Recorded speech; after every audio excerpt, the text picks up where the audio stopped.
এনসিপির এই নেতা নাসিরউদ্দিন পাটোয়ারি কি কি আবুল তাবুল বলেছে আমি বুঝে উঠতে পারতেছি না। আর কার এজেন্ডা বাস্তবায়ন করার জন্য সে এই ধরনের বক্তব্য দিল? কক্সবাজারের শান্ত পরিবেশকে সে কেন অশান্ত করলো?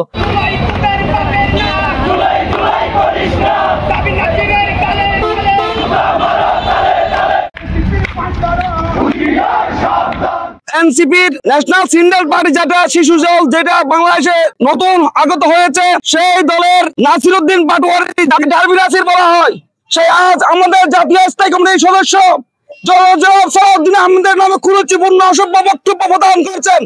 আমি বাংলাদেশ জাতীয়তাবাদী যুব দল রামপুরার পক্ষ থেকে তার তীব্র নিন্দা প্রতিবাদ জানাচ্ছি। ডারবি নাসির আমাদের কেন্দ্রীয় স্থায়ী কমিটির সদস্য সালাউদ্দিনের নামে কুরুচিপূর্ণ মন্তব্য করেছে।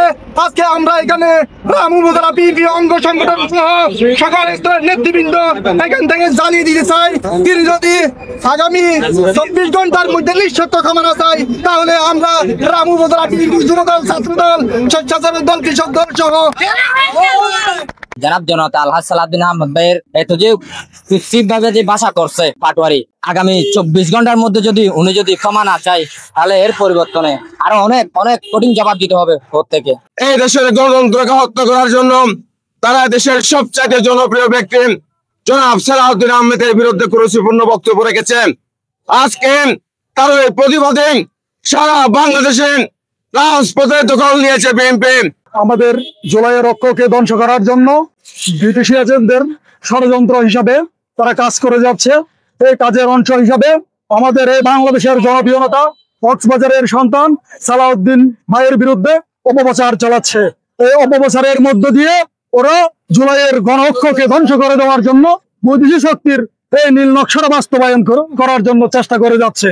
আসলে আপনারা জানেন, কিছুক্ষণ আগে কক্সবাজারের মাটিতে বসেই এনসিপির একজন শীর্ষ নেতা নাসিরউদ্দিন পাটোয়ারি, সে আমাদের কক্সবাজারবাসীর অহংকার, বাংলাদেশ জাতীয়তাবাদী দল বিএনপির জাতীয় স্থায়ী কমিটির সম্মানিত সদস্য জনাব সালাউদ্দিন আহমেদকে নিয়ে এক কুরুচিপূর্ণ বক্তব্য দিয়েছেন।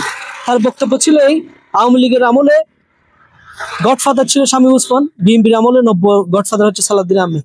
আমি এই বক্তব্যের তীব্র নিন্দা প্রতিবাদ জানাই। এনসিপির এই নেতা নাসিরউদ্দিন পাটোয়ারি কি কি আবুল তাবুল বলেছে আমি বুঝে উঠতে পারতেছি না। আর কার এজেন্ডা বাস্তবায়ন করার জন্য সে এই ধরনের বক্তব্য দিল? কক্সবাজারের শান্ত পরিবেশকে সে কেন অশান্ত করলো?